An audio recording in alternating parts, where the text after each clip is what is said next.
क्योंकि पास होने के लिए जो मुझे लगता है कि 120 क्वेश्चन है, अगर आप 50% प्लस भी करते हैं तो एक मुझे लगता है कंफर्टेबल आप रहेंगे। तो जब सेकेंड टाइम आएंगे तो उसका फ़ायदा यह होगा कि फिर से आपको कन्फ्यूजन नहीं कर, फिर से आप डबल में पढ़ रहे हैं, फिर ट्राई कर रहे हैं, तो ट्राई नहीं करें। वैसे 10-15 क्वेश्चन को पहले ही आप क्रॉस कर लें कि मुझे इसको बनाना ही नहीं, मुझे आता ही नहीं। अच्छा, आते हुए सवाल भी। और उसके बाद जब बबल करने का टाइम आता है तो 120 को अगर पहले कभी उन्होंने प्रैक्टिस नहीं किया है तो कम से कम 15 से 20 मिनट लगेगा उसमें। बबल 20 मिनट लग जाएगा बबल कर। राहट में आंसर तो गलत होता ही है, हाथ पैर कांपना शुरू हो जाता है और फिर जो आता है उसको तो बनाना छोड़िए, आप बबल भी करते हैं तो गलत बबल होता है, किसी बबल से बाहर भी आपका पेन जाता है। तो ये सब एंजाइटी से बचने का सही तरीका है कि अभी तो प्रैक्टिस करिए ही। नमस्कार, मेरा नाम आलोक है। आप लाइव स्ट्रीम देख रहे हैं। बिहार में शिक्षकों की बहाली होनी है बड़े पैमाने पर और 1,70,000 पदें हैं जो कि भरी जानी है। रिक्तियाँ निकाली गई हैं और अब परीक्षा भी अगले महीने। हमारे साथ बिहार के चर्चित आईएएस डॉक्टर रंजीत सिंह जी हैं जो कि पढ़ाते भी हैं। ऐसे कई विद्यार्थियों को उन्होंने पढ़ाया है जो अब अच्छे खासे मुकाम तक पहुंच चुके हैं।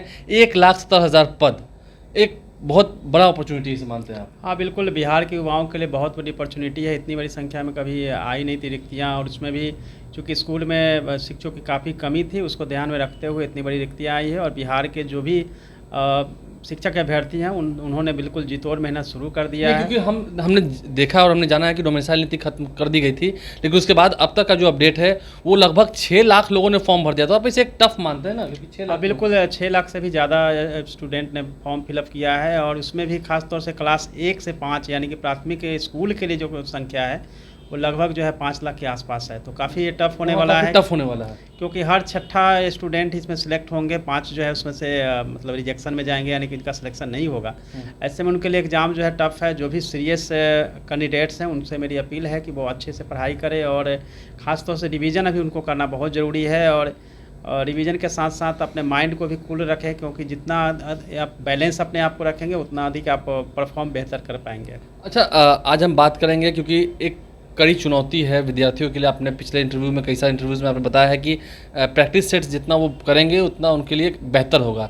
लेकिन अब बात हम करते हैं निगेटिव मार्किंग को लेकर। निगेटिव मार्किंग किस किस पेपर में कितनी होनी है? देखिए, सबसे पहले तो फर्स्ट पेपर जो लैंग्वेज का है जिसमें कोई निगेटिव मार्किंग नहीं है। इंग्लिश और हिंदी में कुछ नहीं है? इंग्लिश हिंदी में निगेटिव नहीं है, वहाँ तो आसानी से आप तुक्का लगा के पास कर सकते हैं। लेकिन बात करेंगे जो जिससे आपका मेरिट बनना है, क्वालिफाइंग पेपर को छोड़ दे, तो वहाँ आपको 120 क्वेश्चन क्लास 1 से 5 के लिए, और बाकी जो माध्यमिक उच्च माध्यमिक के लिए वहाँ पे 40 क्वेश्चन जीएस के हैं और 80 क्वेश्चन सब्जेक्ट स्पेसिफिक है। क्योंकि अभी आपने कहा कि इंग्लिश और हिंदी में से तुक्का लगाएंगे, मेहनत तो करनी ही होगी, लेकिन इंग्लिश और हिंदी में भी पास होना अलग से ही ज़रूरी है। हाँ बिल्कुल, क्योंकि 30 नंबर नहीं लाएंगे तो आपके आगे की कॉपी चेक नहीं होगी, और आपका रिजल्ट मेरिट में होने के बाद भी आप नहीं आ सकते हैं। तो 30 नंबर लाने के लिए ज़रूरी है कि जो कि निगेटिव नहीं है, फिर भी आपको हिंदी का जो व्याकरण है उसको अच्छे से देख लेंगे तो लगभग जो है 50% क्वेश्चन वहीं से आने वाला है। और इंग्लिश में भी व्याकरण आप देखेंगे, इंग्लिश ग्रामर देखेंगे तो वहाँ से आपका हो जाएगा। अब निगेटिव मार्किंग ना हो इसके लिए क्या करें, क्या हो? देखिए, निगेटिव मार्किंग जो है आपका जो जीएस का पेपर सब्जेक्ट स्पेसिफिक है, 1 से 5 में देखें 120 क्वेश्चन में निगेटिव मार्किंग को अगर देखेंगे तो सबसे अधिक जो बीपीएससी कैंडिडेट है उनकी सबसे बड़ी जो परेशानी है या बहुत ज़्यादा एंजाइटी जिस बात को लेकर है वो है निगेटिव मार्किंग।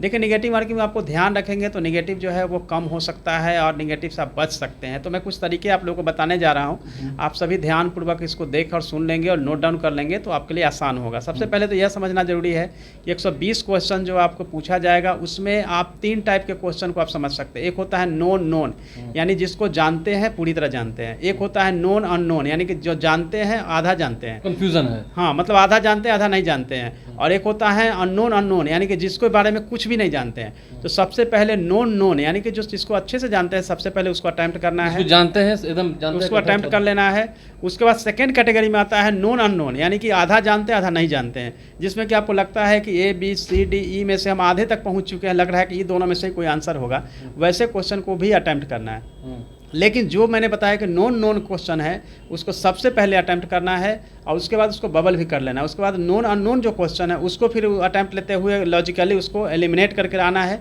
और जो बिल्कुल अननोन है जिसके बारे में कुछ पता नहीं है, जिसकी संख्या लगभग 120 में से 15 तक हो सकती है, 10 से 15 ऐसे क्वेश्चन होगा जिसके बारे में आप लोगों को कुछ भी पता नहीं चलेगा, वैसे क्वेश्चन को टच भी नहीं करना थोड़ा चाहिए। बचिए मतलब उससे। हाँ, उससे बच जाइए। नहीं, अगर वो सवाल मैथ के हैं, अगर आप सॉल्व कर सकते हैं, आपको फॉर्मूला मालूम है तो ठीक है, फॉर्मूला से सॉल्व करके निकाल लीजिए, तब ठीक है। हाँ, यदि आप मैथ हो या रीजनिंग हो, अगर आप जानते हैं तभी कर सकते हैं, अगर नहीं जानते हैं तो बड़ा मुश्किल हो सकता है। इसके अलावा जीएस के भी बहुत सारे क्वेश्चन होंगे जिसके बारे में आपने सुना नहीं होगा, या करंट के ऐसे क्वेश्चन आ जाएंगे जिसका नहीं सुना है, जिसके बारे में आपको कोई आइडिया नहीं, वैसे क्वेश्चन को वाइल्ड गेस कहते हैं, उसको नहीं करना चाहिए। कुछ भी आपको तुक्का लगाने की जरूरत नहीं है, क्योंकि पास होने के लिए जो मुझे लगता है कि 120 क्वेश्चन है, अगर आप 50% प्लस भी करते हैं तो एक मुझे लगता है कंफर्टेबल आप रहेंगे, बट निगेटिव को हटा के। वैसे निगेटिव मार्किंग होगी कितनी ये बताइए? निगेटिव मार्किंग जो है 4 अगर गलत करते हैं तो 1 आपका कटेगा, लेकिन क्या है कि 4 में से 1 कटना है तो प्रोबेबिलिटी का अगर रूल अगर आप लोग समझते होंगे तो वहाँ पे 1/3 का प्रोबेबिलिटी रहता है, इसीलिए मैक्सिमम क्वेश्चन को अटैम्प्ट करना अच्छा रहेगा। 120 में से एटलीस्ट 110 तक क्वेश्चन अटैम्प्ट करना सेफ रहेगा, लेकिन हाँ 110 तभी से कर पाएंगे जब फर्स्ट अटैम्प्ट में 120 में से 40 क्वेश्चन आपका बिल्कुल सही होना चाहिए, तब उसके बाद में जो है 50% पे आपको जाना चाहिए। मतलब आप ज़्यादा से ज़्यादा क्वेश्चन वो अटेम्प्ट करें जो आपको एकदम मालूम हो। हाँ बिल्कुल, आपने सभी समझाया विस्तार से, जो एकदम मालूम हो, इसका आपने पूरा पढ़ा हो। और कुछ जो फार्मूलाज वाले सवाल होंगे या कुछ साइंस के सवाल होंगे, उस पर अगर आप पूरी तरह यकीन करते हैं तभी उसे अटेम्प्ट कीजिए। हाँ, जैसे मान लेते हैं कि हमने क्वेश्चन पढ़ना शुरू किया और मुझे लगा कि ये पहले का 3 क्वेश्चन मुझे आता है, चौथा नहीं आता है, 5वां नहीं आता है, तो उसी समय क्या है कि क्रॉस भी करते चले जाना है। उससे क्या होगा कि जब सेकेंड राउंड में हम लौटेंगे क्वेश्चन को सोल्व करने के लिए, तो क्रॉस किया हुआ क्वेश्चन है उसको हम फिर से पढ़ेंगे नहीं, अपनी पेंसिल से क्वेश्चन मार्क, हाँ क्रॉस करते हुए चले जाएंगे, क्योंकि पेंसिल से नहीं,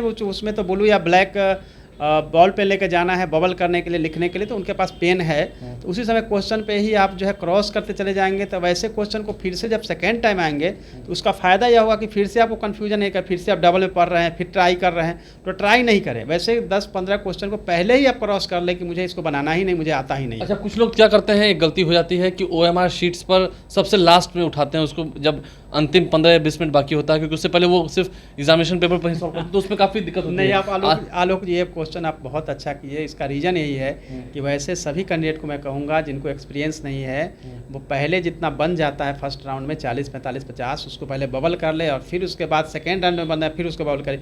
जैसा आलोक जी बता रहे हैं, बात सही है कि लगभग वो स्टूडेंट ऐसा करते हैं कि पहले बनाने पर आते हुए सवाल है वो भी छोड़ देते हैं, आते हुए सवाल भी, और उसके बाद जब बबल करने का टाइम आता है तो 120 को अगर पहले कभी उन्होंने प्रैक्टिस नहीं किया है तो कम से कम 15 से 20 मिनट लगेगा उसमें, 15-20 मिनट लग जाएगा बबल करने में।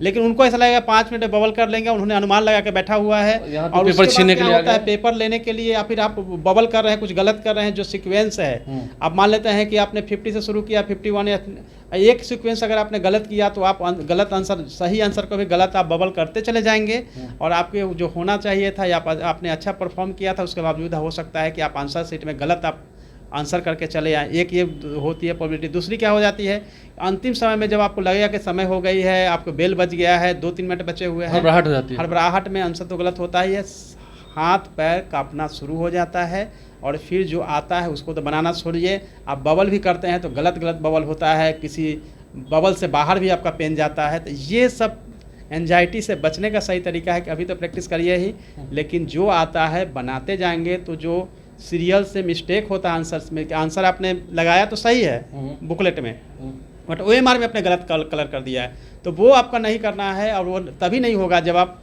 जो बनता है बनाते जाएं, बबल करते जाएं, आप कंफर्ट भी रहेंगे, क्योंकि उससे कॉन्फिडेंस आएगा। जैसे फर्स्ट राउंड में 50 आप कर लेंगे तो लगेगा बहुत अच्छा हमने कर लिया, सेकेंड राउंड में जैसे लगेगा कि अरे वाह हमने तो अच्छा कर लिया है, तो वहाँ भी आपके लिए फ़ायदा होता जाएगा। तो क्वेश्चन को सोल्व करने के साथ साथ बबल का भी जो टेक्निक हमने बताया उसको तो फॉलो करिए ही, और जो 3 फार्मूला हमने कहा है निगेटिव से बचने का, उसको खास तौर से अभी प्रैक्टिस करेंगे, आपको फ़ायदा होगा। लास्ट में आपको बताऊँगा एलिमिनेशन मेथड, छटनी की जो विधि होती है, जिसमें कि आपको क्वेश्चन को पढ़ना है, और डी और ई का जो ऑप्शन है बहुत कंफर्ट है, क्योंकि डी में कहता है कि ऊपर में से 2 सही या तीनों सही ये होता है, और ई जो है इनमें से कोई नहीं सही, नन ऑफ द अबव। वैसे कंडीशन में क्या होगा कि ई वाला तो आपके लिए कंफर्ट होगा कि 120 में से बहुत कम चांस है, 10 से भी कम हो सकता है कि ई वाला ऑप्शन हो, कि डी वाला में हो सकता है ऑप्शन, मैक्सिमम आंसर जो है ABCD में ही हो सकता है। तो वो आपको डी और ई पे भी फोकस ज़्यादा करने की जरूरत नहीं है, और ई तक ऑप्शन दिया है, लेकिन चिंता करने वाली कोई बात नहीं, क्योंकि ई तक दिया है, आप लोगों को और कंफर्ट होकर सोचना चाहिए और करना चाहिए। देखिए, कंफर्ट होकर सोचिए, करिए और नेगेटिव मार्किंग से कैसे बचें उसका मेथड भी बताया है। तो इस वीडियो को आप ज़रूर देख रहे होंगे, जो अभ्यर्थी हैं उन तक भी इस वीडियो को शेयर करें ताकि उन्हें भी मालूम चल जाए कि कैसे नेगेटिव मार्किंग से बचनी है। और बबल आप ज़रूर करते जाएँ, क्योंकि OMR शीट्स पर अच्छे से बबलिंग होगी, अच्छे से आपकी स्याही का रंग उस पर चढ़ेगा, तभी आपके मेहनत का रंग भी चढ़ेगा। आप लाइव के साथ बन रहे हैं, हमारे चैनल को सब्सक्राइब कर लें, साथ साथ फेसबुक पेज भी लाइक करें। धन्यवाद।